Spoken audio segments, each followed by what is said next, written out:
Cuidado con el audio.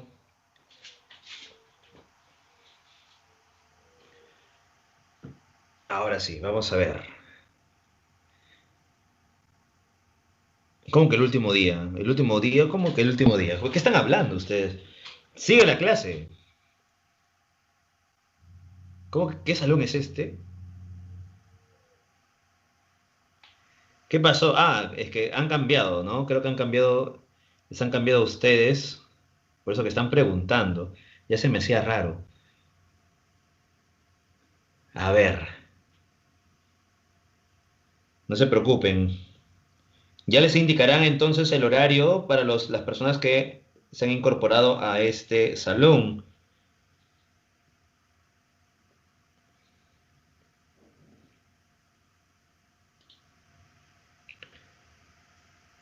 A ver, vamos a ver qué nos dice. Buena canción, gracias. Disculpe, ¿qué salón es este? Sí, un horario, sí. Ya le van a indicar el horario, no se preocupen.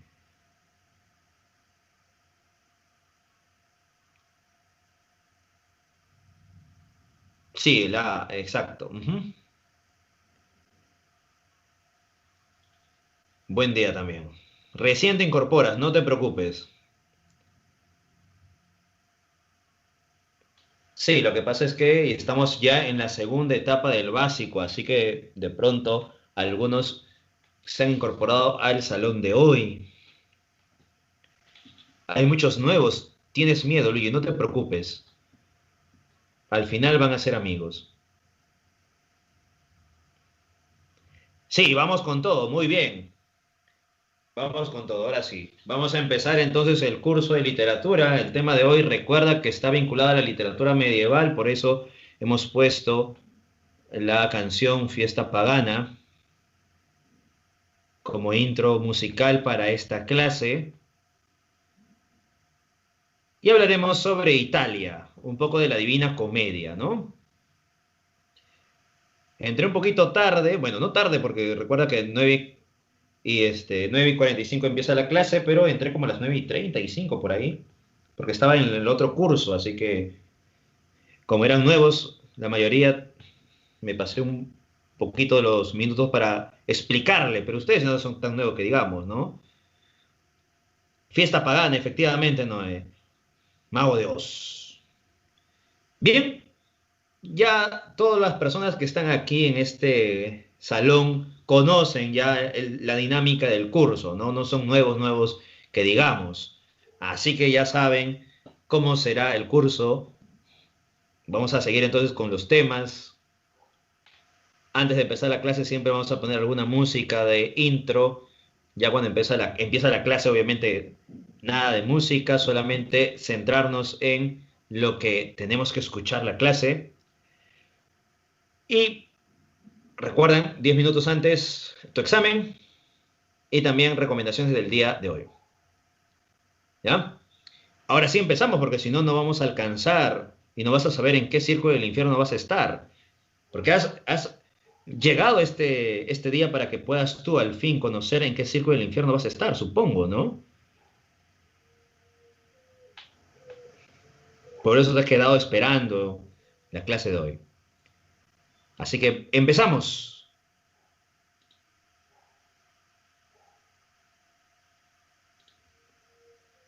Muy bien. Buen día a todos una vez más. Vamos a empezar con el curso de literatura. El curso llega gracias a su profesor, Alex Ramos. Y el tema es literatura medieval. Hablaremos entonces algunas características representativas de esta literatura medieval. Hablaremos sobre Italia, el Trecento italiano. Nos centraremos en la obra La Divina Comedia. ¿Obra de qué autor? De Dante Alighieri. Así que eso es el tema de hoy. Así que empezamos. Por aquí ya nos están indicando cuáles son los círculos del infierno, ¿no? Muy bien, vamos a ver. Literatura medieval. Recuerda, la literatura medieval es la segunda manifestación de la literatura universal o europea. Esta literatura tiene como característica la visión teocéntrica. Recuerda, ¿sí o no? La visión teocéntrica Importante mencionar ello. Todo gira en torno a la condición divina. Ya todo gira en torno a Dios, ¿no? También tenemos otras características.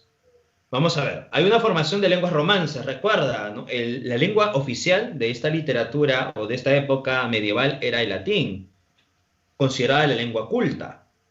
Pero vamos a tener en cuenta que también se están dando la formación de lenguas romances, ¿ya? O también llamadas las lenguas vulgares, ¿sí o no? También vamos a encontrar que en este periodo surgen los llamados cantares de gesta. ¿Qué son los llamados cantares de gesta? A ver, tú que conoces esta literatura medieval, ¿qué son los llamados cantares de gesta?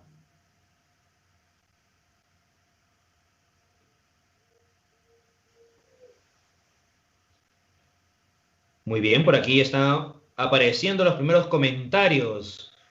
Los cantares de gestas son manifestaciones épicas, son cantos que están vinculados a elementos nacionales, por aquí nos dicen, narran hazañas de héroes de una nación, relatos de hazañas. Efectivamente, los llamados cantares de gestas son obras épicas, cuyo personaje es un héroe y a través de este héroe se exalta una nación. ¿Ya? Los llamados cantares de gesta. Profesor, ¿pero quiénes componen estos llamados cantares de gesta o quiénes divulgan los llamados cantares de gesta? ¿Recuerdas quiénes?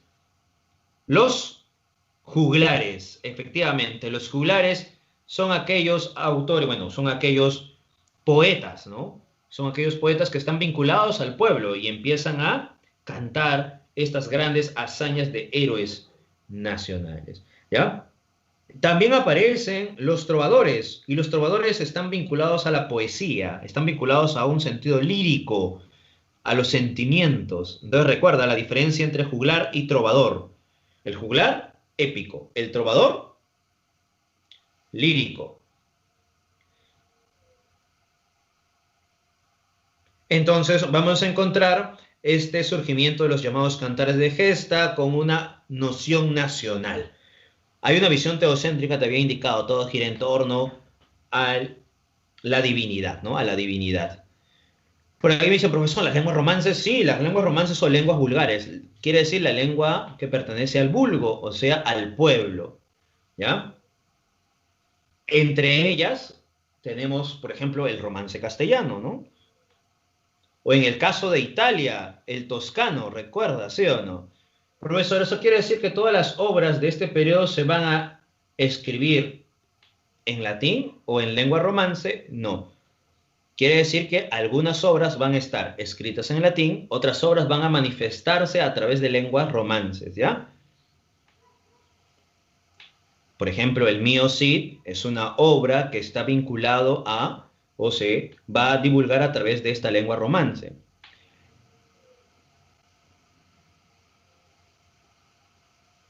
Pero también vamos a encontrar que aparecerán obras literarias escritas en latín. ¿Ya? Por ejemplo, los oficios, los documentos oficiales, algunas obras filosóficas van a estar en latín.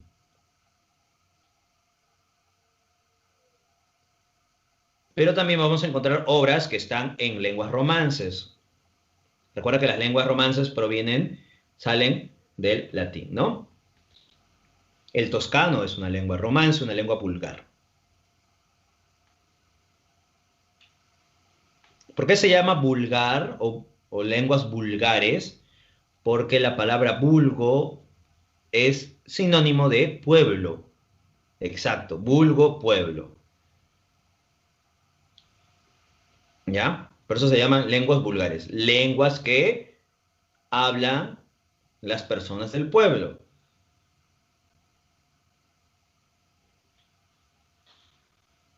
El castellano, por ejemplo, ¿no? Es una lengua vulgar, una lengua romance. Bien, volvamos entonces a las características. Hay recesión científica. ¿Por qué, profesor? Lo que sucede es que producto de esta influencia de la Iglesia y la influencia cristiana, la ciencia va a caer en una recesión, no va a seguir produciéndose, ya que muchos van a ser considerados como herejes. ¿Ya? Así que de pronto va a haber una recesión científica en ese sentido, ¿no? Algunos lo llaman la época oscurantista incluso, ¿no? Ahora bien, volvamos ahora sí a mencionar otros elementos importantes. En España, en el siglo XII, aparece el Mio Cid. ¿Ya? En el siglo XII aparece en España el Mio Cid. Pero nosotros vamos a centrarnos a Italia y vamos a centrarnos en el siglo XIV. ¿Y por qué el siglo XIV en Italia es importante? Porque sobresalen tres grandes figuras a inicio del siglo XIV, o sea, en esta época llamada el Trecento italiano. Por eso que nos centramos nosotros en este periodo del siglo XIV de Italia, justamente el siglo donde hay un quiebre al pensamiento tradicional medieval. En este periodo, en el Trecento italiano, aparecen tres grandes figuras: Dante Alighieri, Francisco Petrarca y Giovanni Boccaccio. Dante Alighieri y su obra máxima, la Comedia. Petrarca y su obra máxima, Cancionero. Y Giovanni Boccaccio con su obra, El Decameron. Muy bien. Entonces recuerda, el Trecento italiano es una época muy importante en Italia, una época de esplendor. En este contexto, vamos a observar el enfrentamiento que tienen los güelfos y los gibelinos. Güelfos y gibelinos son dos facciones en Italia, Florencia, son dos facciones muy poderosas. Unos apoyan al Papa y otros apoyan al emperador. Así que estas dos facciones van a estar en constante lucha, los güelfos y los gibelinos, ¿ya? Ese es el contexto, ¿no?, del plano político y social, ¿ya? En el plano cultural, en esta concepción del Trecento italiano, aparecerá el dulce estilo nuevo, o el dolce estilo nuevo, el dulce estilo nuevo, que es una manifestación poética, donde Dante Alighieri va a participar, va a pertenecer al dulce estilo nuevo. En un momento vamos a mencionar un poco de las características del dulce estilo nuevo. También vamos a encontrar que en este caso, ¿ya?, en este periodo del Trecento italiano, van a surgir los primeros brotes del humanismo.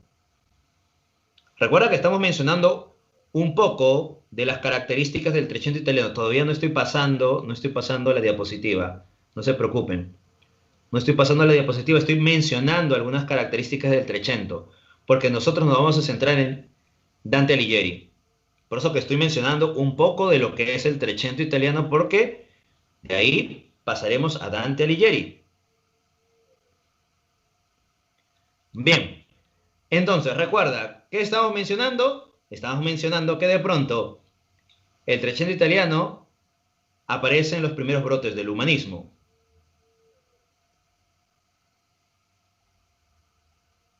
Dos, en este contexto se da el enfrentamiento entre los llamados güelfos y los gibelinos, ¿no?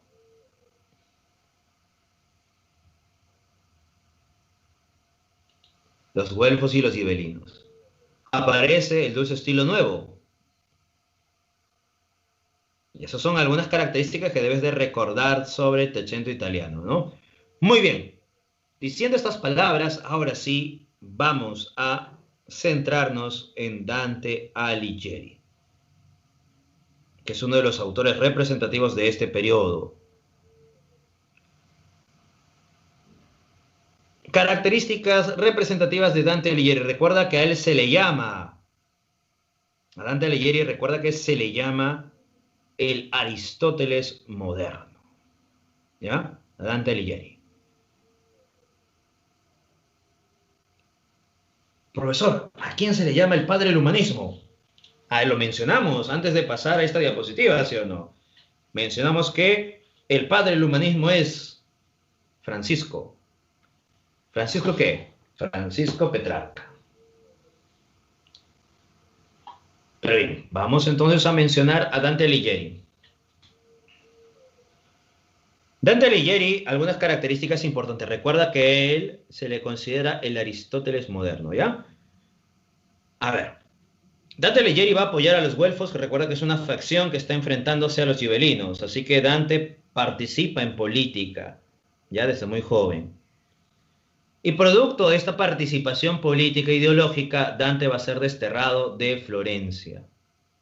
En el destierro, Dante va a componer su obra máxima. ¿Qué obra va a componer? La Comedia. Originalmente se llamó así, La Comedia. Luego va a ser titulada como Divina Comedia gracias a Giovanni Boccaccio, ¿no? Así que de pronto, Dante va a utilizar su producción literaria para también criticar y cuestionar algunas cosas que están pasando en este periodo, ¿ya? Por ejemplo, en La Monarquía, la obra de Dante Alighieri, en la obra llamada La Monarquía, cuestiona un poco el rol que tiene la Iglesia en ese momento, que se mete en temas políticos, cuando debería la Iglesia solamente centrarse en elementos vinculados a la salvación del alma y no en temas políticos, ¿no? Así que imagínate en este contexto donde la Iglesia tiene mucho poder, donde ostenta tener más y más poder político, económico y todo lo demás, que Dante Alighieri en su obra indique eso, te imaginarás qué es lo que va a suceder, ¿no? Dante va a ser desterrado y ya no va a volver más a su patria, a su tierra Florencia. Dante va a sintetizar el pensamiento medieval, ¿ya? Vamos a ver que en la Divina Comedia hay una síntesis de todo ese pensamiento, ¿no? Tenemos, por ejemplo, la visión teológica, aristotélica, ptolomeica, presente dentro de esta concepción. Su musa inspiradora de Dante Alighieri es Beatriz. Y tiene una obra donde te habla sobre Beatriz. ¿Recuerdas qué obra Dante Alighieri te habla sobre Beatriz, sobre el amor que siente hacia Beatriz?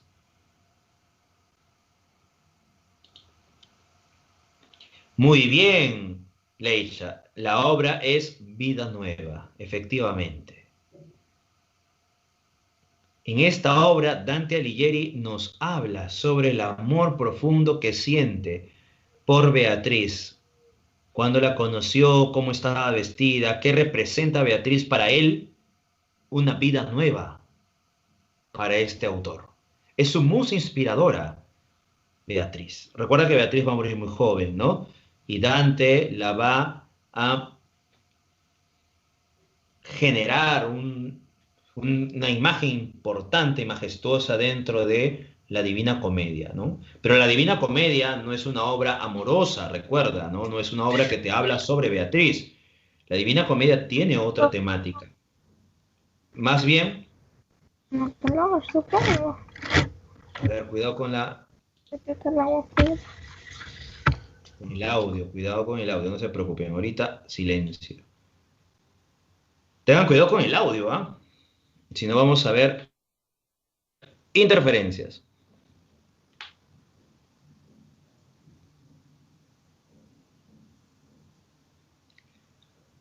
Muy bien. Hasta ya me olvidé en qué parte estaba, ¿ves?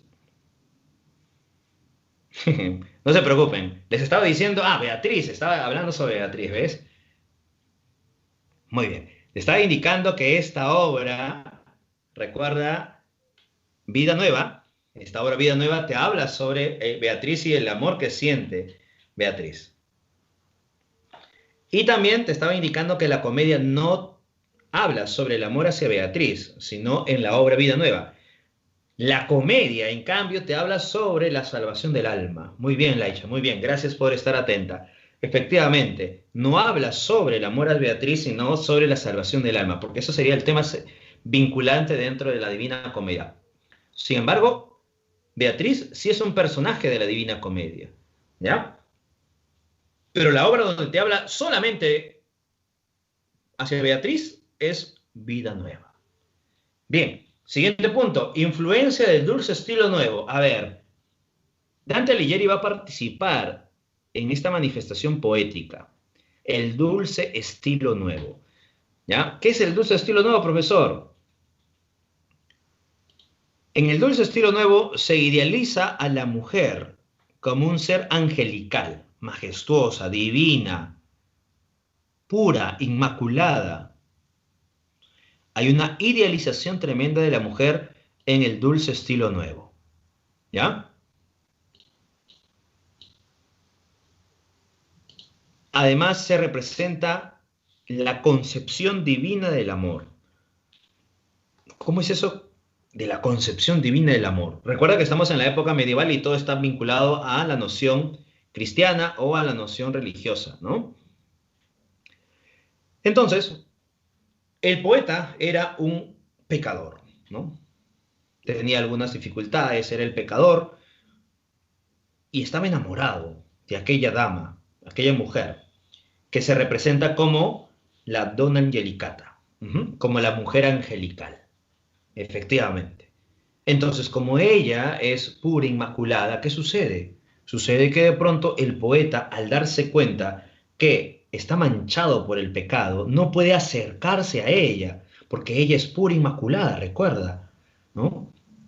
No es digno de estar con ella. Por eso, ¿qué hace el poeta? Para poder encontrarse con ella, ¿qué tiene que hacer? Tiene que purificar su alma. El amor que siente él hacia ella va a salvar su alma. ¿Por qué? Porque va a tener que purificarse para que pueda al fin acercarse a ella, ser digno de estar con ella. Por eso que aquí el amor contemplativo está vinculado. El amor contemplativo, o sea, la distancia. El poeta está visualizando este amor a la distancia, el amor contemplativo. ¿Ya? Así que la mujer se representa como un ser angelical, por eso se llama Donna Angelicata, ¿no? Mujer angelical. ¿Ya? Mujer angelical. Y la representación de la mujer es un sentido de magnificencia, virtualidad, ¿no? Esperanza. ¿Ya? Así se representa a la mujer en el dulce estilo nuevo. Y esta belleza de la mujer no es física, sino la belleza está vinculada más bien a qué? A su ser interior, a su alma, a su espíritu. El poeta no se enamora de la belleza física, se enamora de la belleza espiritual. No le interesa el plano físico, le interesa, por tanto, solamente sus emociones. Esa es la concepción divina del amor. ¿Por qué te ríes? Sí pasa también en la actualidad. ¿Cómo es posible que no? Pero claro, esta idealización es tremenda, ¿no? Una idealización de la mujer, imagínate, un ser puro, inmaculado y el poeta un pecador. Pero así se va acercando a ella, poco a poco, purificando su alma y gracias a eso, ¿qué sucede? Él logra acercarse a Dios y por tanto, ¿qué sucede aquí? Sucede que de pronto el poeta empieza a purificarse y por tanto a liberarse del pecado. Pero bien, sigamos entonces. Ya hemos mencionado la influencia del dulce estilo nuevo, la idealización de la mujer. Así que dentro de la obra Vida Nueva se habla sobre la concepción divina del amor, sobre Beatriz y la Donna Angelicata, pero también se habla en la Divina Comedia. Cuando Dante Alighieri habla sobre Beatriz, está vinculado a esta concepción. ¿Ya? Cuando dice, por ejemplo, una voz angelical me llamó. Virgilio le dice eso a Dante, ¿no? Virgilio le dice a Dante, una voz angelical me llamó y me dijo, ve y busca a Dante porque está perdido, ayúdalo. Esa voz angelical hace relación a qué? A la concepción de la Donna Angelicata, ¿ya? A Beatriz, ¿no? Representada así en la comedia. Bien, Se revalora el mundo grecolatino. ¿Qué sucede en el mundo grecolatino? El mundo grecolatino va a estar revalorizado en la obra de Dante Alighieri. En la Divina Comedia lo vemos, ¿no? Muchos personajes mitológicos están presentes dentro de la obra, ¿ya? Muchos personajes, ¿no? Está Cerbero, está de pronto Minos, el barquero Caronte, entre otros. ¿Ves? Encontramos muchos personajes mitológicos dentro de la obra de la Divina Comedia, así que se está revalorando el mundo greco-latino, ¿no? Eso es lo que vamos a tratar entonces, la Divina Comedia, y vamos a ver cuáles son los círculos del infierno, qué castigos tendría estos círculos del infierno y demás. Pero antes de eso, antes de llegar a la Divina Comedia, recordemos algunas obras de Dante Alighieri. Tenemos la Comedia, que es una obra de carácter alegórico. Vida Nueva, una obra autobiográfica, porque habla sobre el amor hacia Beatriz, por tanto es amorosa. De la Monarquía, es un tratado político, ideológico. De la Vulgar Elocuencia, es un tratado lingüístico que te habla sobre el toscano. Te habla sobre el toscano. El Convivio es un tratado ético y moral que tiene la influencia de Aristóteles. Y aquí está la concepción de la belladona, ¿no? Idealiza a la mujer como belladona, mujer bella, dona angelicata, mujer angelical, manifestando así su acercamiento al dulce estilo nuevo y la concepción divina del amor. Ahora sí,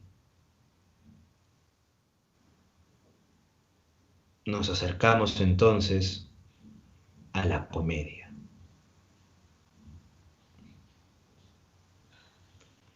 ¿Qué sería la comedia? A ver, claro, la comedia es una de las obras más representativas, efectivamente. Pertenece al género épico, la comedia. Especie, poema épico o epopeya religiosa. Recuerda, se llama así comedia porque tiene un final feliz, ¿no? Porque te habla sobre estos encuentros del ser humano y que de pronto al final llega a un buen término, ¿no? La comedia, la representación del ser humano en el día a día, imagínate, ¿no? Porque la historia llega a un buen término, al fin el personaje se logra salvar. ¿Tiene un sentido alegórico, profesor? Sí, tiene un sentido alegórico. ¿Y por qué? Porque está utilizando elementos de la realidad para reflejar algo que puede ser abstracto. Imagínate el lugar donde está pecándose, que sería la selva oscura, el mundo del pecado. ¿Cómo de pronto podemos nosotros utilizar algún elemento de la realidad para representar el mundo del pecado, que es un tanto un poco abstracto, mundo del pecado? Dante lo hace a través de un sentido alegórico. Utiliza esta imagen de la realidad que es la selva oscura para representar el mundo del pecado. ¿Ya? Entonces vamos a tener elementos alegóricos. Efectivamente, en la Biblia también se utilizan muchos elementos alegóricos. En las parábolas, por ejemplo, ¿no? Uso de simbologías. Diferentes elementos simbólicos vamos a encontrar dentro de la comedia, ¿ya? Y los números constantes dentro de esta obra sería el número 3, que puede representar la Santísima Trinidad, o simplemente la Trinidad, profesor. Ya, está bien, la Trinidad, ¿no? El número 3 es constante. 3 son los espacios de ultratumba, recuerda, infierno, purgatorio y paraíso. 3 son los guías de Dante, profesor. Especie, subgénero, efectivamente, Danilo. El número 7 está relacionado a los 7 pecados capitales también, ¿ves? Ahí te das cuenta. Y si tú has leído la Biblia, te vas a dar cuenta que en la Biblia el número 7 es constante también. En el Apocalipsis incluso, ¿no? El número 9 también. Así que ahí te das cuenta la relación también con esta noción cristiana. El número 9, los 9 círculos del infierno. Y el número 10, el número de la perfección, efectivamente, el número divino, ¿no? Vinculado a la concepción divina, el número 10. Efectivamente.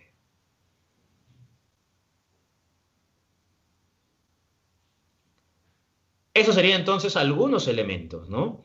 El número 3 está relacionado con la Trinidad. A ver, Juan, la literatura medieval tiene visión teocéntrica. Surgen las primeras manifestaciones nacionales y aparecen también las lenguas romances. Son características dentro de esta literatura medieval. El número 9 recuerda que están relacionados a los 9 círculos del infierno, ¿no? Los 9 cielos. Ya el número 9 también es constante. Bien, vamos al siguiente punto. Mira, la división está dividida en 3 partes: infierno, purgatorio y paraíso.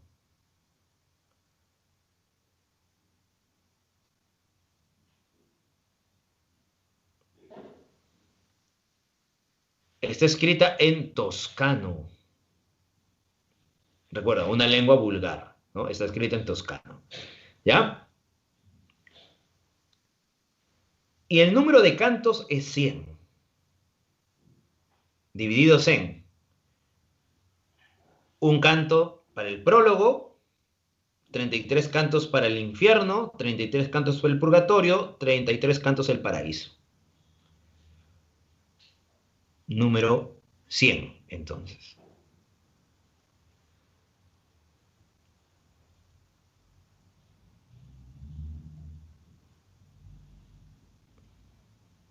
El toscano es la lengua vulgar, la lengua materna de Dante Alighieri, que sería como el italiano pero antiguo, ¿no? O el italiano arcaico, ¿no? Del toscano evoluciona al italiano. Los 100 cantos, no te preocupes. A ver, los 100 cantos están divididos. En la primera parte se habla de un canto del prólogo más 33 cantos del infierno. En el purgatorio tenemos 33 cantos. Y en el paraíso 33 cantos también. En total dan 100 cantos. Así que en la primera parte, un canto del prólogo más 33 cantos del infierno, la segunda parte, 33 cantos del purgatorio, y la tercera parte, 33 cantos del paraíso. Sumado dan 100 cantos. Esta obra, recuerda que está escrita en toscano, ¿ya? Y utiliza, utiliza la estrofa llamada terceto. ¿Qué es el terceto? Composición de 3 versos, terceto. Terceto endecasílabo. Cada verso tiene 11 sílabas métricas, terceto endecasílabo, ¿ya? El uso de simbologías, podemos encontrar símbolos representativos, como por ejemplo los elementos mitológicos.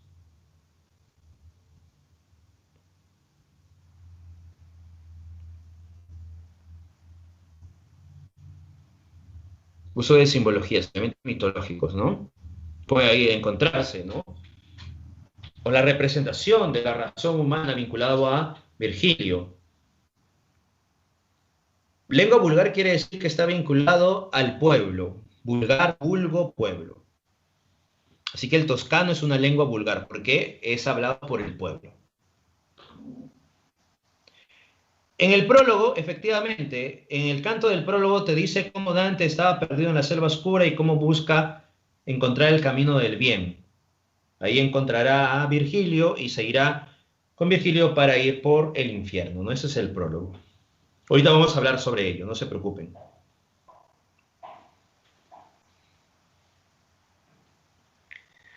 A ver, en la biblioteca encontraste solamente audiolibro. Bueno, sí. Desgraciadamente en algunos casos lo puedes encontrar, aunque en internet sí vas a encontrar la obra completa, ¿eh? Para que lo puedas descargar en PDF. Vamos entonces con la organización, ya que estábamos hablando sobre estas 3 partes. A ver, ¿qué nos dice? El infierno, descenso hacia el centro de la tierra. Ese es el infierno, el descenso hacia el centro de la tierra. Ahí estás observando esta imagen. Bueno, está Jerusalén abajo, y aquí encuentras como un cono invertido, los círculos del infierno hasta el centro de la tierra, descenso hacia el centro de la tierra. Purgatorio, ascenso por la montaña. ¿No? Aquí está el purgatorio, las 7 cornisas del purgatorio. Paraíso, elevación en el espacio a través de las órbitas de los astros, hasta llegar al centro del universo, el empirio. Aquí estamos observando en la imagen cómo de pronto están las esferas de la Luna, Mercurio, Venus, Sol, Marte, Júpiter, Saturno, ¿no? Hasta llegar al empirio. Esa es la organización, las 3 partes, ¿no? Con relación a los castigos, ¿qué sucede con los castigos? ¿Es semejante al pecado o contraste con la culpa cometida? Lo que has realizado en vida, después de la muerte vas a encontrar entonces un castigo vinculado al pecado que has cometido. Ahorita vamos a ver ejemplos de eso, ¿no? Imagínate, los adivinos. ¿Qué sucede con los adivinos? Aquellos que te dicen que pueden ver el futuro. Ya, por si de pronto desean ver el futuro, ¿qué sucede? Sucede que de pronto estos adivinos van a estar su rostro pegado a su espalda. Su rostro pegado a su espalda. ¿Y por qué? Porque solamente van a poder ver su pasado, las huellas de su pasado. No pueden ver el futuro, solamente Dios sabe lo que va a pasar. Los adivinos no. Ahí te das cuenta cómo se relaciona el pecado que ha cometido en vida y cómo está vinculado ante el infierno, el castigo.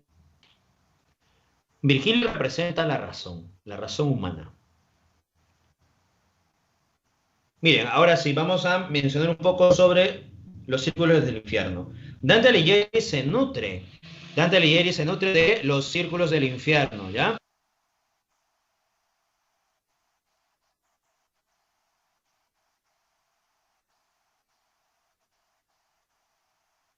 Dante se nutre, por tanto, de la concepción aristotélica para referir los círculos del infierno, específicamente de la obra La Ética de Aristóteles. Aquí tenemos un cuadro de la ética aristotélica donde están los pecados de incontinencia, bestialidad y malicia y cómo Dante se nutre para reflejar la parte del infierno, ¿no? No te va a hablar los 9 círculos del infierno, sino desde el segundo círculo hasta el noveno círculo. Ahorita vamos a mencionar por qué. A ver, desde la ética aristotélica, los pecados de incontinencia arrastradas por las fuerzas del instinto. El ser humano no puede controlar en cierta medida, ¿no? Es un tanto irracional estos actos que comete. Dante, ¿qué hace? Va a reflejar en el segundo círculo del infierno, los lujuriosos. El tercer círculo del infierno, los que cometen la gula, los glotones.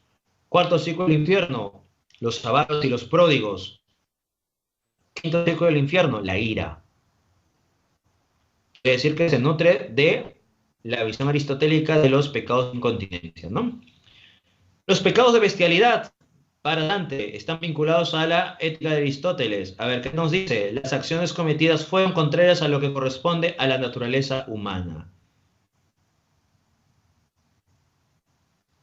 A ver, nos dice, los herejes, sexto círculo del infierno, negaron la verdad revelada por Dios y manifestada a través de la iglesia. Y los violentos contra el prójimo, séptimo círculo del infierno, que pueden ser ladrones, incendiarios y homicidas. Contra sí mismos, que pueden ser los suicidas, y contra Dios, blasfemos, y contra la naturaleza sodomita. Así que los pecados de bestialidad estarían en el sexto círculo del infierno y el séptimo círculo del infierno. Los pecados de malicia, los pecados que se cometen con uso de la razón, es decir, que hay una intencionalidad previa y por eso son los más graves. Es consciente entonces la persona de cometer estos actos y aún así, sabiendo lo que van a cometer, y no solamente, sino que también sabiendo el daño que va a causar, igual los comete. Quiere decir, el octavo círculo del infierno, los fraudulentos, y el noveno círculo del infierno, los traidores.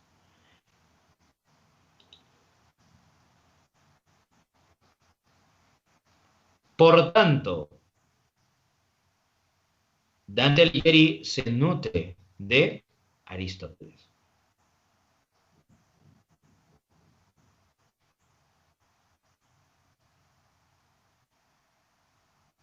A ver, vamos con el punto. Primer punto entonces.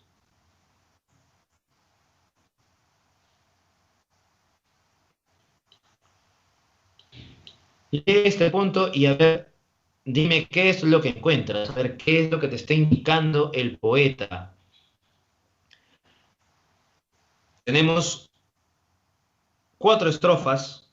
Recuerda, una estrofa es un conjunto de versos. Estos versos son 3, por tanto esta estrofa se llama terceto y tiene 11 sílabas métricas. Terceto en decasílabo. Tenemos 4 tercetos en decasílabos. Lee, a ver, estos 4 estrofas y menciona qué es lo que el autor te está indicando para luego ya hablar sobre la obra en sí.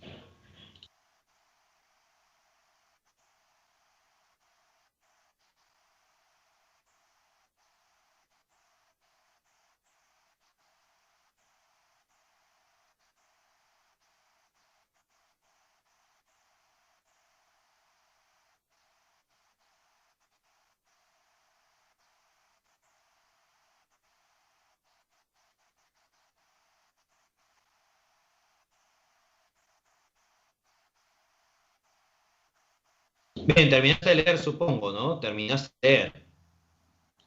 Si ya terminaste de leer, entonces, ¿qué es lo que te indica? Este es el inicio de la obra, ¿eh? El canto número 1.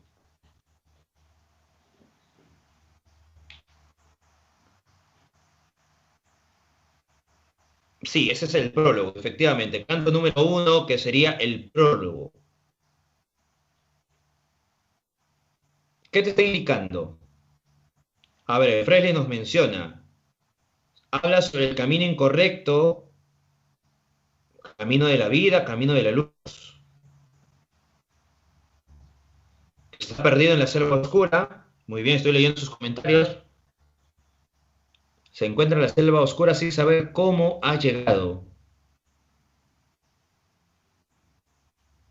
Efectivamente, aquí Dante Alighieri, recuerda, el autor es Dante Alighieri y el personaje también tiene ese mismo nombre, ¿no? Dante. ¿Ya?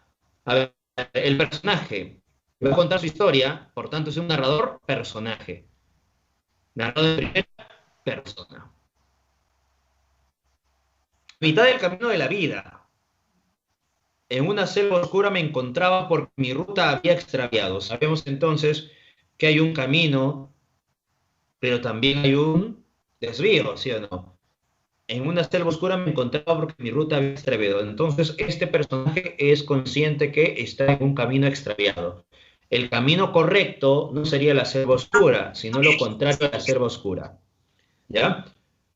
Cuán dura cosa, es decir, cuál era esta selva, salvaje selva, áspera y fuerte, que me vuelve a temor el pensamiento. Empieza a describir un poco lo que es la selva oscura, ¿no? Áspera, fuerte, que le lleva el temor al pensamiento. Es tan amarga casi cual la muerte. Una vez más, sigue describiendo la selva oscura. Mas por tratar del bien que allí encontré, de otras cosas diré que me ocurrieron.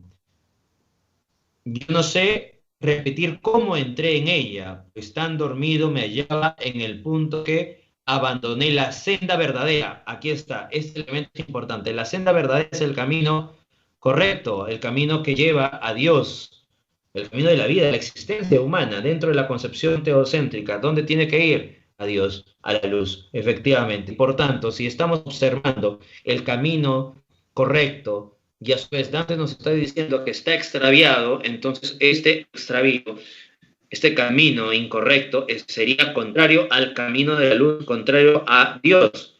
Estaría llevándote infierno, o estaría llevándote a los pecados, a cometer los pecados, ¿sí o no? Por tanto, este espacio que se llama la selva oscura, la ruta extraviada, la selva oscura representaría el mundo del pecado. Así llegamos a comprender por qué la selva oscura representa el mundo del pecado. Solamente es un análisis, ¿no?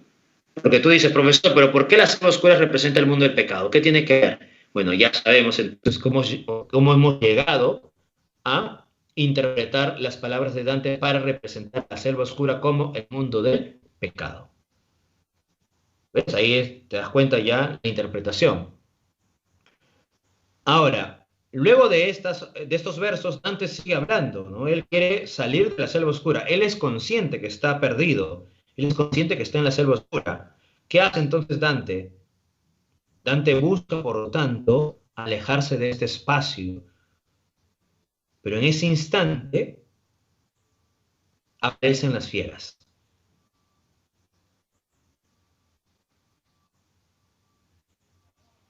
Sucede que aparecen las fieras. ¿Quiénes son? La loba, la pantera y el león.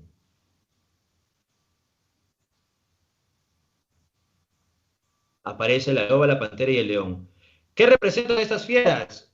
Las tentaciones, las pasiones humanas. ¿Por qué, profesor? Estamos en un espacio, recuerda, el mundo del pecado de la selva oscura. El hábitat de estas fieras sería este espacio y por tanto representan las pasiones humanas. ¿Ya? La loba, la pantera y el león. ¿Qué sucede con la loba? ¿Qué representa la loba? ¿Qué representa el león? ¿Qué representa la pantera? Muy bien. La pantera representa la lujuria, la loba representa la avaricia y el león la soberbia. Ahí están las fieras. Y recuerda, las fieras no desean que Dante pueda salir de la selva oscura. Así que Dante pide por su existencia. Aquí estamos dándonos cuenta de algo. Sabemos qué representa la selva oscura, sabemos qué representan las fieras. ¿Y Dante? ¿Qué representa Dante?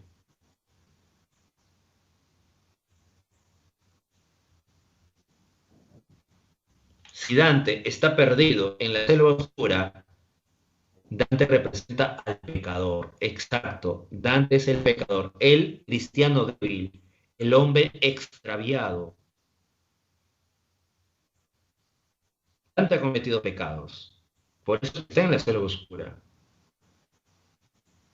Dante representa al hombre, claro, al ser humano que de pronto ha cometido pecados, al ser humano que está extraviado, que está en el mundo del pecado, ¿no? Por eso que Dante quiere salirse de este espacio y busca la manera de salir, pero en ese instante aparecen las pasiones humanas, las fieras, que impiden a este ser humano salir de este espacio.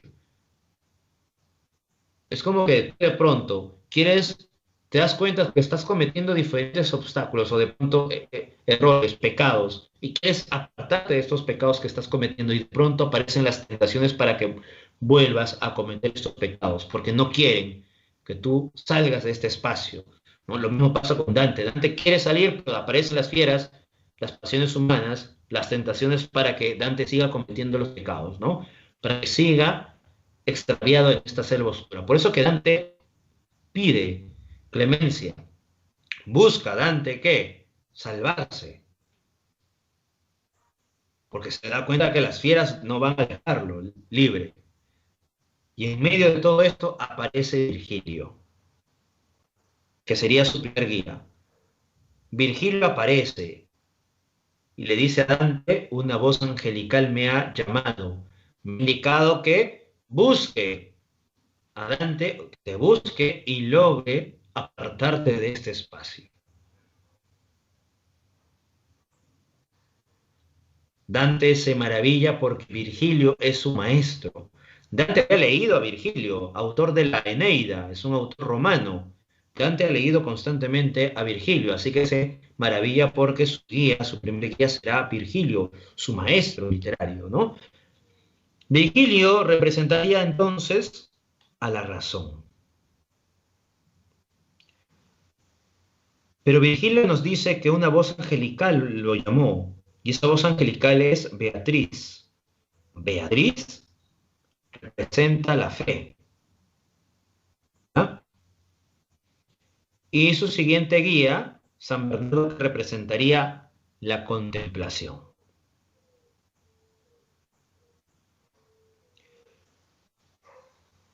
Vemos entonces esta concepción representativa de los guías de Dante. Virgilio, la razón humana, Beatriz, la fe, y San Bernardo, la contemplación. Ya tenemos este cuadro para poder representar. Muy bien, ahora sí vamos a continuar con la historia, porque nos quedamos en que Dante estaba perdido y en ese instante aparece Virgilio, ¿no? Ahí nos quedamos.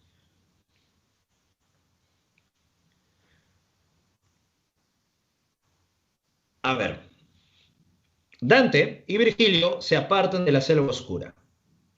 Van caminando y van a llegar a lo que sería el vestíbulo, que es como el anteinfierno. En el vestíbulo están aquellas personas que pasaron por la vida sin dejar huella. Se les ha condenado a perseguir una bandera mientras son perseguidos y picados por moscas y avispas y llenos de gusanos en los pies. Son las almas neutrales, las que no han cometido ni actos buenos ni actos malos, las que han sido indiferentes, las que no han dejado huella en su existencia y por tanto nadie los recuerda. Es como si de pronto no hubiesen existido. Por eso que no pueden estar ni siquiera en el infierno, porque no han cometido actos malos, ni siquiera en el paraíso. Su existencia ha pasado desapercibida. Así que Dante y Virgilio siguen descendiendo. Ya han pasado el vestíbulo. Así que mientras siguen descendiendo se van a encontrar con el río Aqueronte. En el río Aqueronte se encontrará con el barquero Caronte, aquel que traslada las almas al infierno.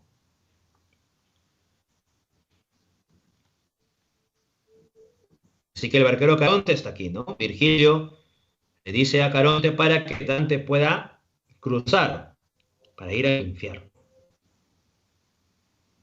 Pero en ese instante, cuando Dante quiere entrar a la embarcación empieza a hundirse poco a poco.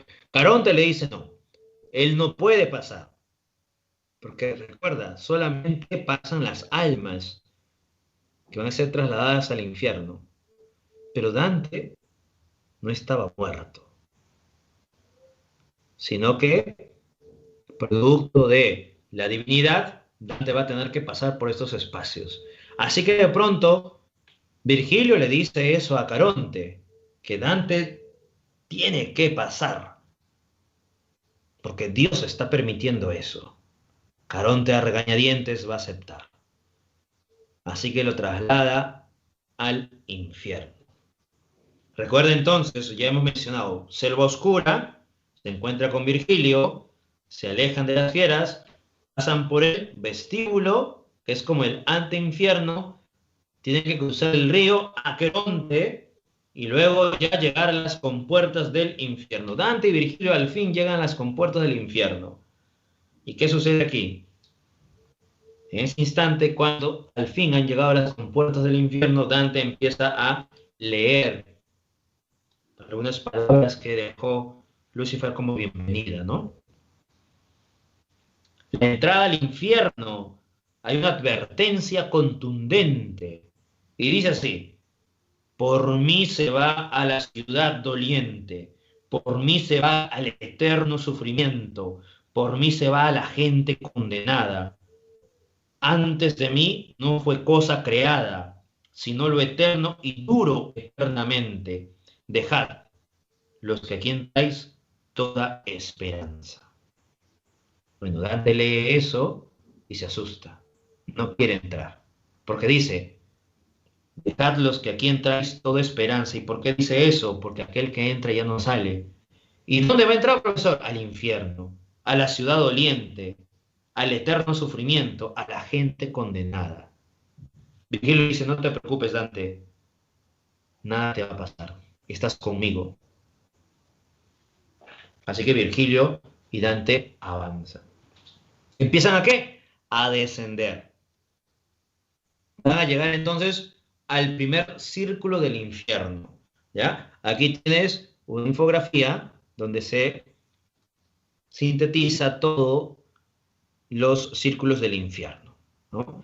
Ya pasamos entonces, mira, pasamos por el río Aqueronte, primero estuvimos en los indiferentes, el vestíbulo, antes del vestíbulo en la selva oscura, ya pasamos el río Aqueronte, ahora vamos a llegar al primer círculo del infierno.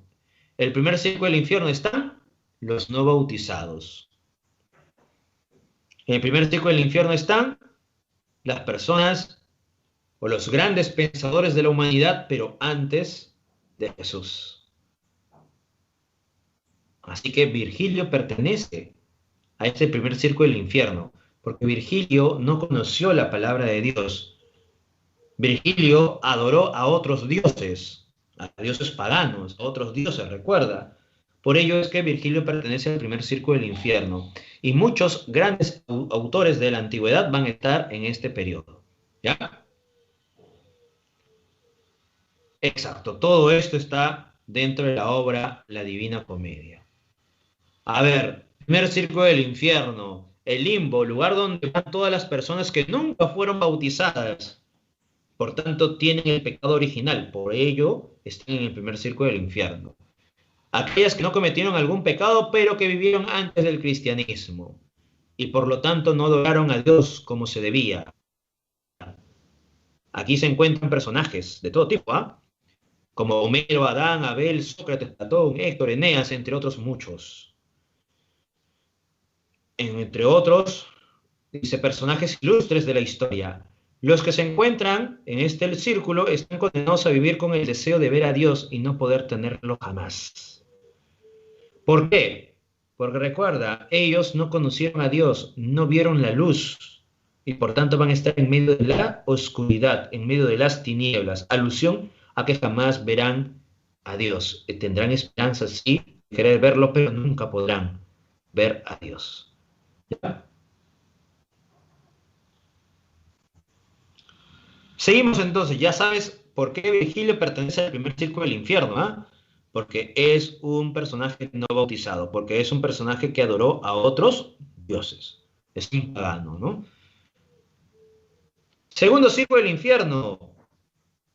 Exacto, el primer círculo del infierno no se sufre castigo físico. A partir del segundo para adelante, sí. En el primer círculo, no. Solamente ese castigo está vinculado a la oscuridad. Segundo círculo del infierno. Dante va a encontrarse con Minos, el juez del infierno, y guardián también de este segundo círculo. Aquí, en el segundo círculo del infierno, Dante va a observar a los que han cometido el pecado de la lujuria, los pecadores de la carne, los lujuriosos, y van a ser castigados a través de estos grandes azotes de torbellinos.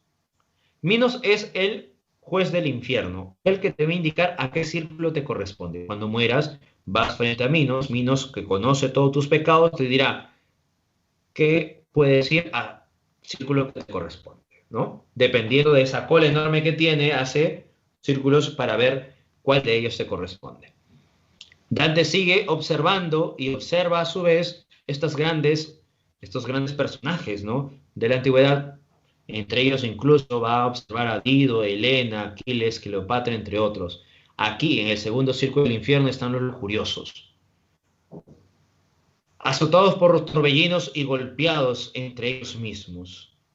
Dante se horroriza, pero lo que no sabe Dante es que más adelante será peor. Tercer círculo del infierno. Está resguardado por Cerbero. Ya sabes quién es Cerbero, ¿no? Un perro de 3 cabezas. ¿Ya? El castigo de las almas que aquí se encuentran es el de ser azotados por una lluvia fuerte y densa, llena de granizo y nieve, que al caer despide un olor desagradable, muy fétido. Las almas se encuentran sumergidas en el barro, obligadas a escuchar los fuertes ladridos de este perro. Y aguantan, ¿no?, por si de pronto van a ser devorados o descuartizados por este perro. Imagínate entonces, estas almas van a tener que sufrir, ya sea esa lluvia no fuerte, densa, de granizo y nieve, pero a su vez también los desgarros de este perro Cerbero. Así que vamos a encontrar que el pobre Las pobres almas van a sufrir esto. Dante se está horrorizando al observar estas almas y también su castigo. En el tercer círculo, ¿qué pecados han cometido? La gula, los glotones, comer en exceso. Por ello, se está relacionando a Cerbero, porque Cerbero intenta, ¿no? En este caso, Cerbero empieza a devorar a estos glotones, cosa que los glotones realizaban en vida. ¿Qué hacían? Comían en exceso, ¿no?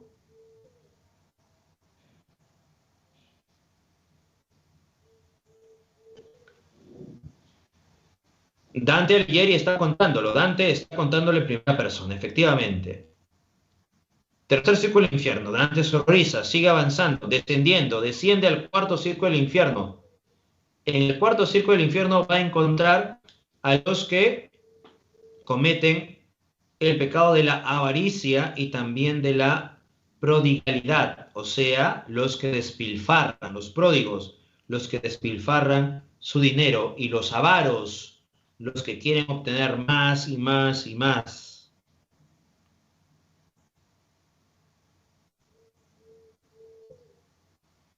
El castigo para estos pecadores es estar divididos en dos bandos y arrastrar una enorme piedra a lo largo del círculo de un lado a otro hasta chocar y reprocharse. ¿Por qué guardas? ¿Por qué derrochas? Bueno, quien le pregunta por qué guardas, reprochándole, hace alusión al avaro, ¿no? ¿Y por qué derrochas? Al pródigo. Recuerda entonces esos detalles, ¿ya? Y van a tener que hacer ese acto por el resto de la eternidad. Y te imaginarás el dolor que van a sentir al seguir avanzando con esta enorme piedra, chocando uno contra otro, luego seguir avanzando. Van a estar tan cansados, pero tienen que realizar ese acto por el resto de la eternidad, ¿no? Cuarto círculo del infierno, entonces aquí están los que son castigados por la avaricia y la prodigalidad.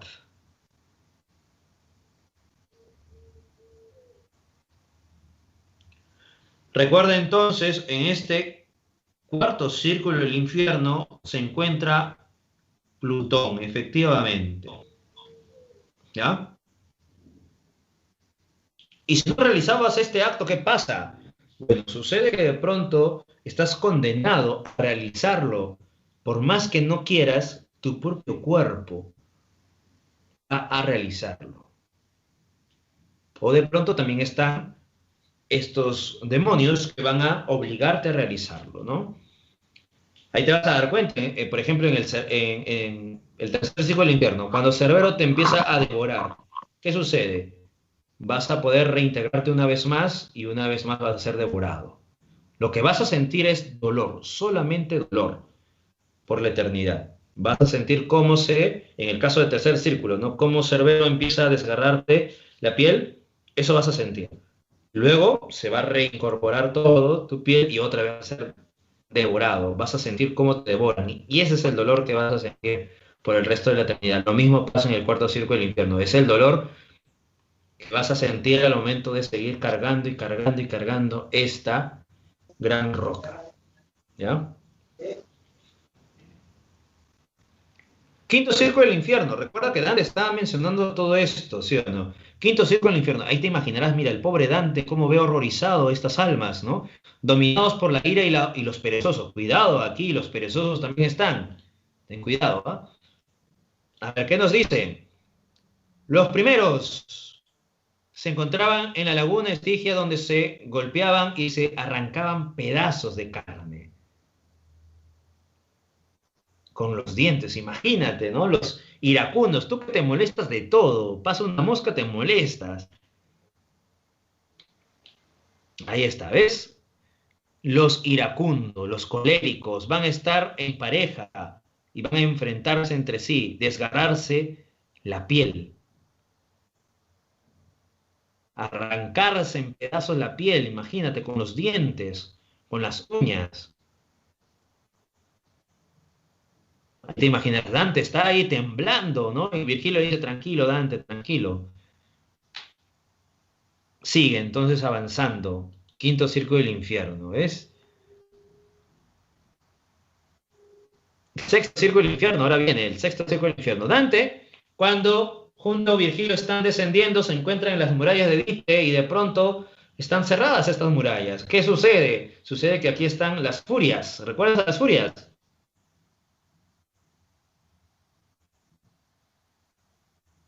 Claro, aquí está el que pone me enoja en todos los comentarios. Ahí está los iracundos aquí, ¿ves? ¿Qué sucede? Cuando Dante observa los muros, ve a las furias y las furias de pronto le dicen a Dante, ya te fregaste, ¿sí o no? Ya no vas a pasar. Ahora vamos a llamar a Medusa para que de pronto te quedes como piedra.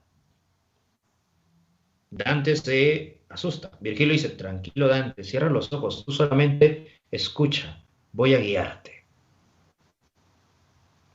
Ah, los perezosos, muy bien.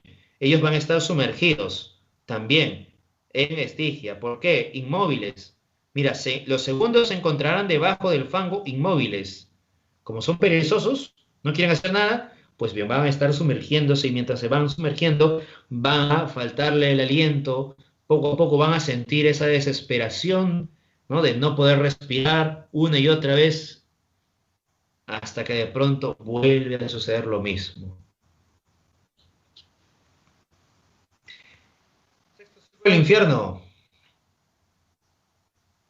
En esta zona del infierno son castigados los herejes, quienes negaban la vida, la inmortalidad del alma. Su castigo es estar en sepulcros abiertos, ardiendo en llamas. Profesor, ¿qué quiere decir? Que cada vez que de pronto un pecador en este círculo del infierno quería salir de su lápida, el fuego los devoraba, los quemaba.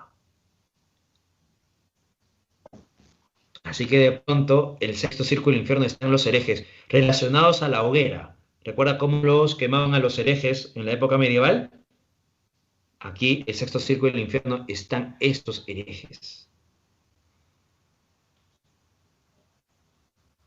Incluso, mira, también está algunos personajes como el Papa Anastasio II, así que personajes vinculados a el cristianismo también están aquí presentes. Quiere decir que Dante critica a algunos funcionarios de la iglesia que van a ser corruptos en su tiempo.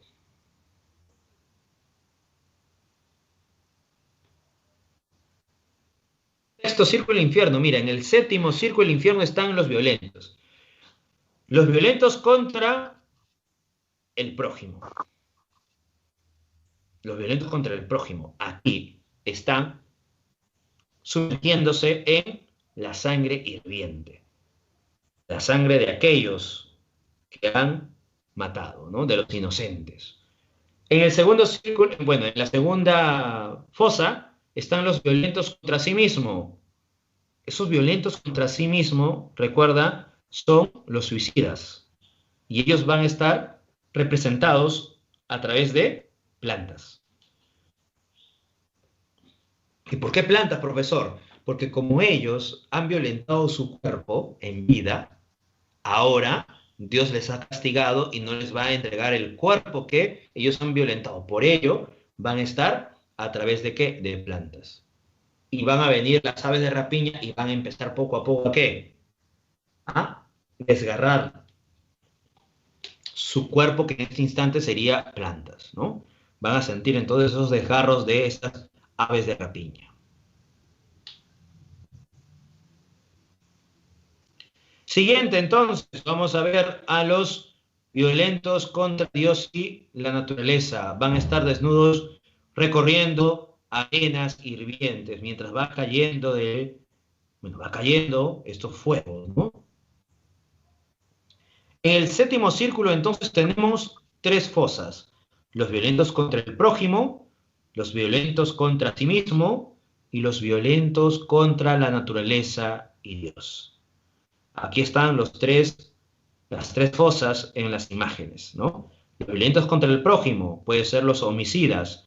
Los violentos contra sí mismo, los suicidas. Y los violentos contra Dios y la naturaleza, que van a estar desnudos caminando, ¿no? Recorriendo esta arena hirviente.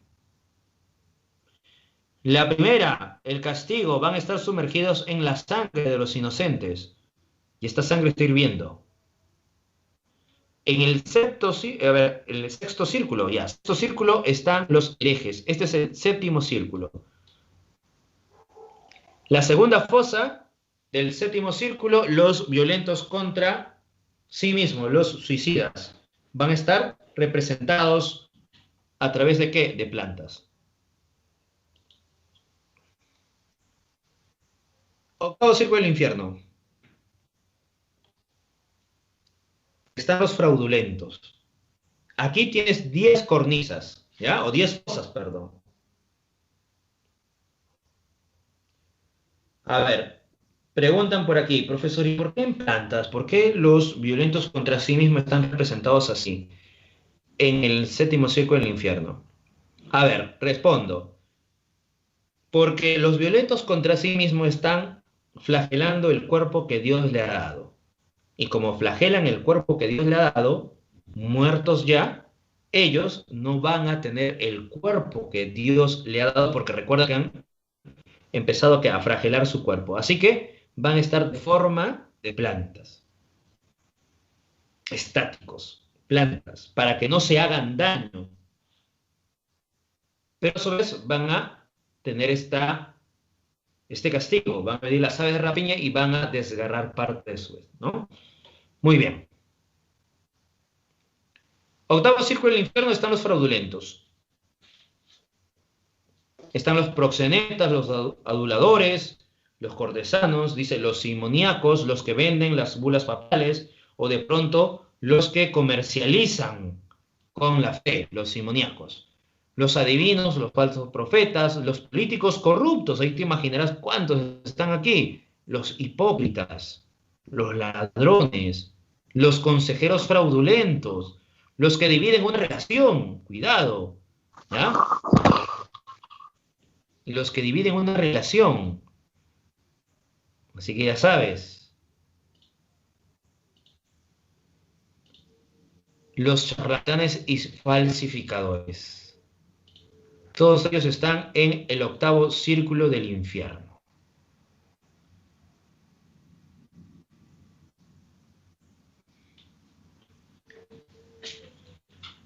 Muy bien.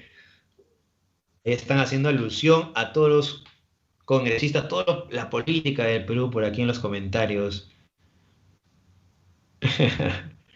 No se preocupen. Buen ejercicio, buen ejercicio. Vamos a ver, entonces, el octavo círculo del infierno, entonces tenemos 10 fosas. Cada una de ellas representa una forma de fraude, ¿no? Ante los demás. Y también algunos castigos, ¿no?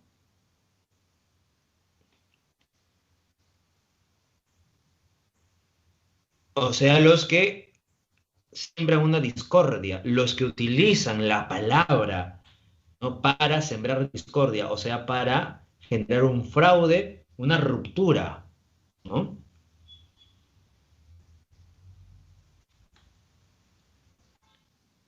Noveno círculo del infierno. Aquí en el noveno círculo del infierno estaría los traidores. Sí, los adivinos, como les había indicado, su cabeza está pegada en su espalda.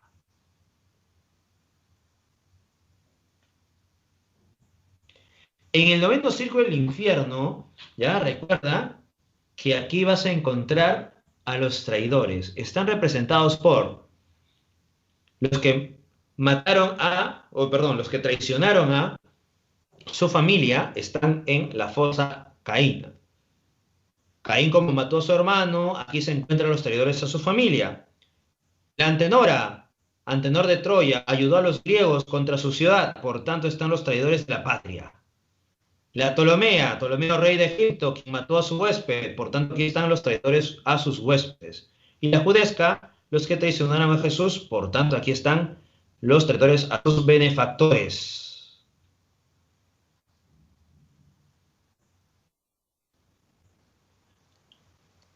En el noveno círculo del infierno vas a encontrar a quién. Vas a encontrar entonces a Lucifer, que está devorando a 3 grandes traidores. En el centro devora a Judas, el que traicionó a Jesús. Y en los costados está devorando a Casio y a Bruto, o a Brutus, Casio y Bruto son los que traicionaron a Julio César. Así que para Dante, los tres traidores, los grandes traidores de la humanidad serían Judas, Casio y Bruto.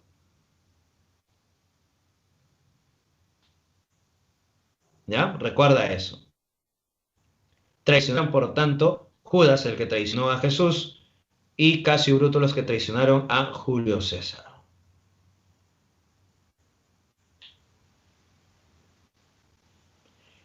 Los castigos de estos recintos están vinculados al hielo, simbolizan la frialdad con la que fueron realizadas estas traiciones y que ahora perdurará para siempre en su espíritu. Ese sería entonces el noveno círculo del infierno. En el octavo círculo depende de la fosa. Los que generan un sigma o división, sus cuerpos van a estar cortados. Va a venir como un ángel y va a cortar parte de su cuerpo.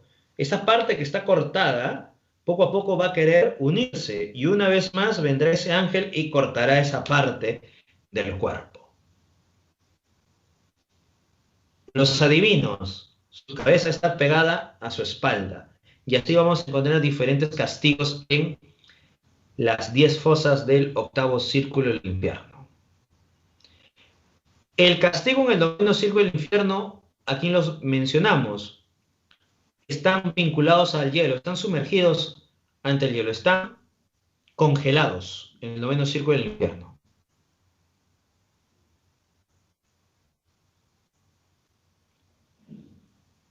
El noveno círculo del infierno tiene 4 fosas: Caína, Antenora, Ptolomea y Judesca. 4 fosas del noveno círculo del infierno. En el centro de estas 4 fosas está Lucifer devorando a estos 3 grandes traidores. La Ptolomea representa a aquellos que traicionaron a sus huéspedes. Ptolomeo, rey de Egipto, mató a uno de sus huéspedes. Por tanto, son los traidores a sus huéspedes. La Judesca, Judas, quien traicionó a Jesús. Por tanto, están los que traicionan a sus benefactores.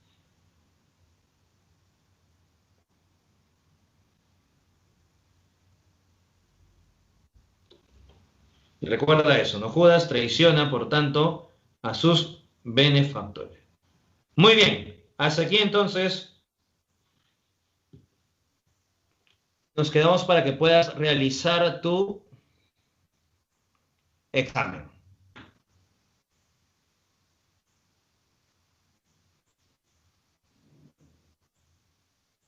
De todas formas, igual te he puesto el purgatorio, ya te he puesto el purgatorio, esta infografía que también está muy explicada, y también te he puesto el paraíso, esta infografía del paraíso.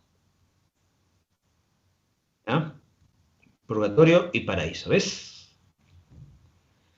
Recuerda que Dante acompaña a Virgilio hasta el purgatorio, no puede ir al paraíso Virgilio, porque recuerda que es una persona que está en el primer círculo del infierno, es un pagano, por eso no puede ir al paraíso, ¿no?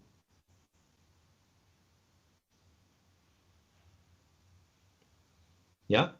Y estas imágenes que estás observando son las imágenes relacionadas a la Divina Comedia. Es un autor, Gustavo Doré, es un autor que ha realizado, ¿no?, estas imágenes respecto a la Divina Comedia. Te recomiendo que busques a Gustavo Doré porque hay más imágenes relacionadas a la Divina Comedia, ¿no?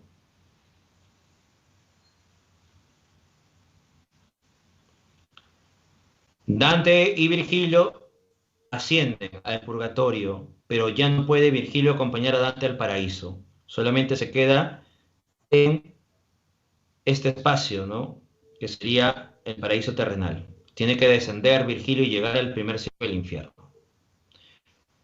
Muy bien, pueden ir a dar su examen.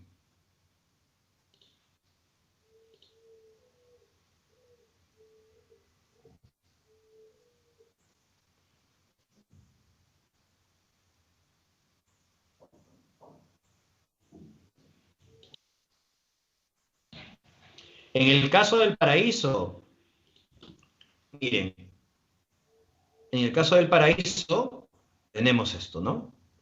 Dante y Beatriz, ahora Beatriz le va a acompañar en el paraíso y luego le acompañará a San Bernardo en el Empirio. Va a pasar por la Luna, Mercurio, Venus, Sol, Marte, Júpiter, Saturno, las estrellas, el cielo cristalino y Beatriz aparecerá y aparecerá San Bernardo que le lleva a la presencia de Dios. Dante va a observar tres esferas que van a fulminarlo, porque son esferas muy luminosas, ¿ya? Que no va a poder Dante observar muy bien. No puede ver el rostro de Dios.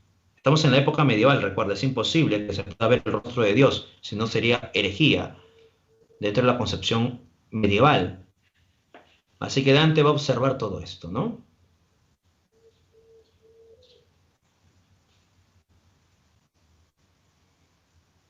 Muy bien, Arnaldo, muy bien, 18 y 18.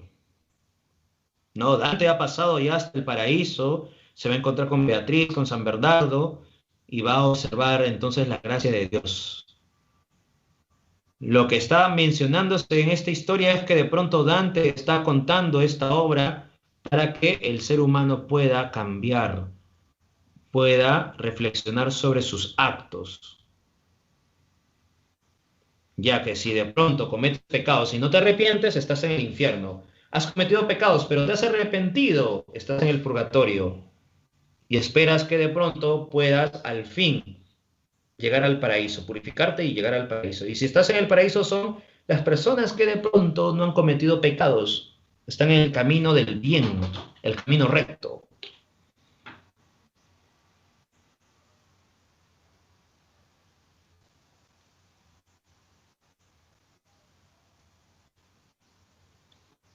A ver, ¿qué nos dicen por aquí? A ver, Katia, sí, te había mencionado que Dante ve a Beatriz, pasa por el paraíso y llega al Empirio.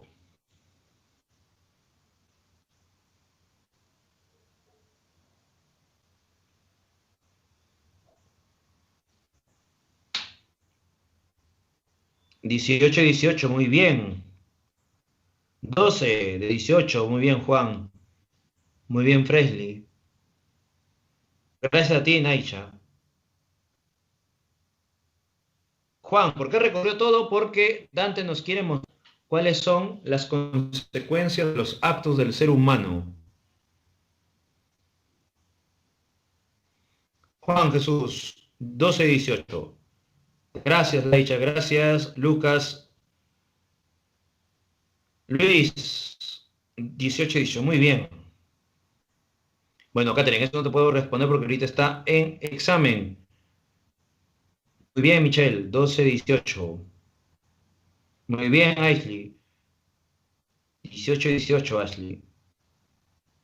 Recomendaciones, Frey. Efectivamente, las recomendaciones tienen que estar. Si no, imagínate, vamos a estar condenados al infierno.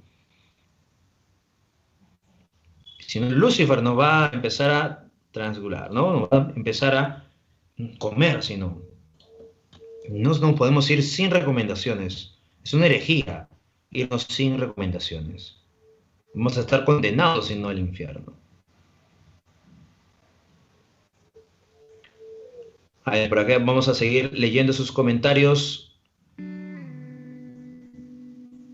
Gracias a ti, Yadira. Muy bien, Manuel. ¿Cómo que no hay?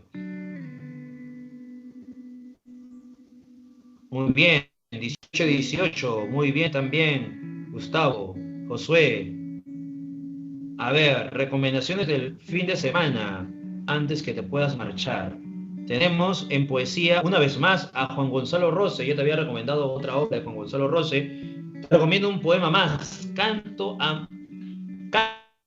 Carta, perdón, a María Teresa, otro poema también muy sentimental, ¿no? Muy emotivo de Juan Gonzalo Rose, aquel poeta que va a escribir estas obras en el exilio, ¿no? Pertenece a la generación del 50, en este contexto del gobierno de Odría. Carta a María Teresa de Juan Gonzalo Rose.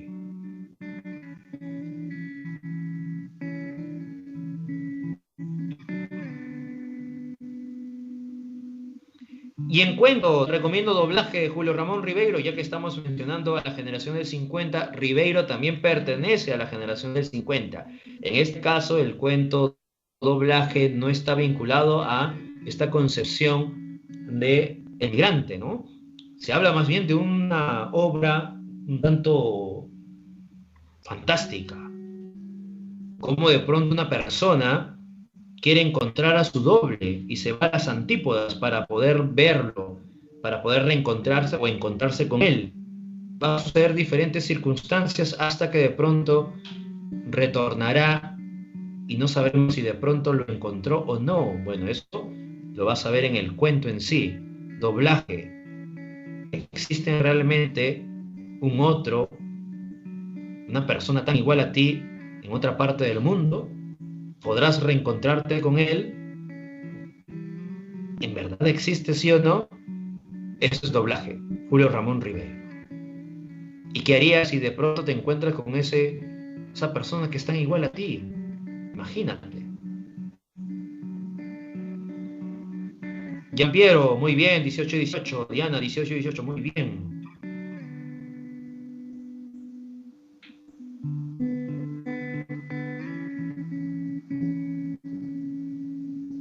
Muy bien, Luis, 18-18. Muy bien, Josué. Fares, 12-18. Uy, ese nombre. Me gusta, Fares. Joel, 12-18. Muy bien, Joel. La siguiente, 18-18, sí o sí. Valeria, nos vemos también, 12-18. Muy bien. Gracias, gracias, Jordan.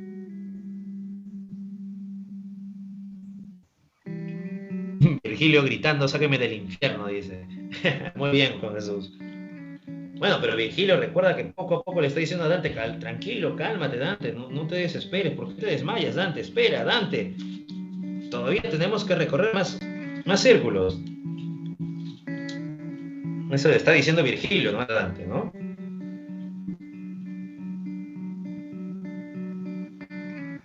Muy bien, Adam, 18-18. Lucero, 12-18. 18-18, Pinoche. Muy bien, Noche. Que tengan un lindo día también. Muy bien, Adam, nos vemos.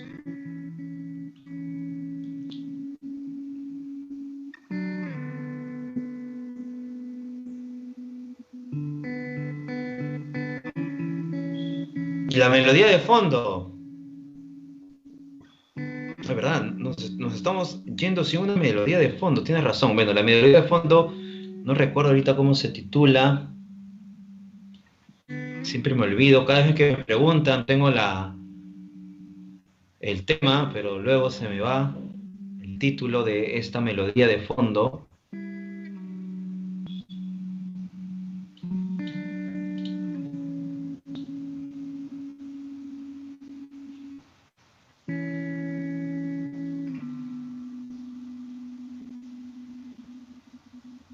Mel, 18-18, muy bien.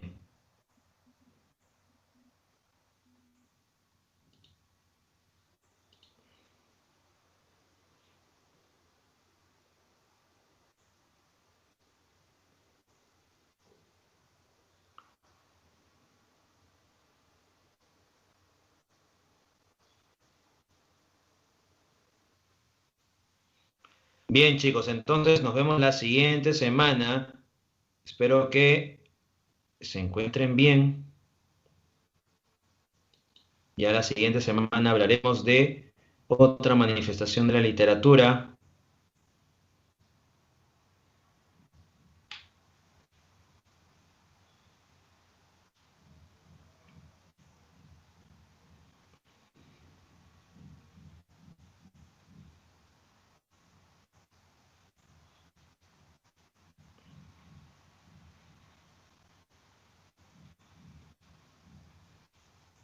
No, Virgilio no podría ir al purgatorio, porque es un personaje que existió antes de Dios, ¿no? Y según lo que hemos mencionado, como es un personaje pagano, debería estar en el primer circo del infierno, ¿no?